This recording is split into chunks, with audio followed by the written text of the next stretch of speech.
L'heure est grave pour l'agriculture française. Je veux m'adresser aujourd'hui à nos agriculteurs et à tous nos compatriotes attachés à leur patrimoine gastronomique.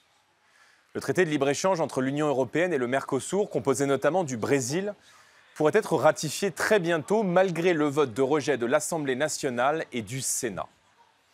Concrètement, ce traité de libre-échange permettrait l'importation chez nous de centaines de milliers de tonnes de sucre, d'éthanol, de volaille, de viande bovine, de maïs, tous issus d'une agriculture beaucoup moins vertueuse et beaucoup moins durable que la nôtre.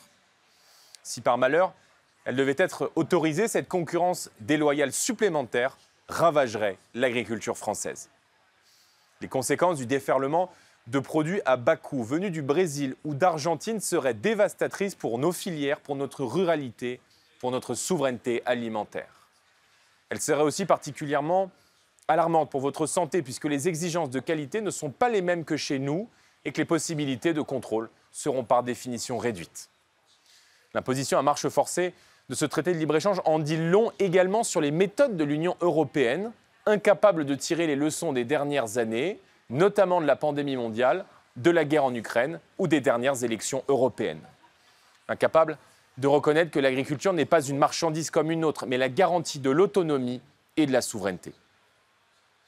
Une grande puissance ne peut pas dépendre de l'extérieur pour son approvisionnement en nourriture. Au nom de l'agriculture française, nous devons refuser cet accord de libre-échange.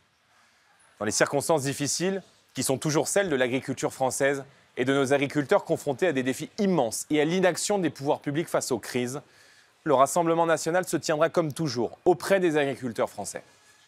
Nos agriculteurs sont l'âme de la France. Sans eux, notre pays perdrait une partie de son identité.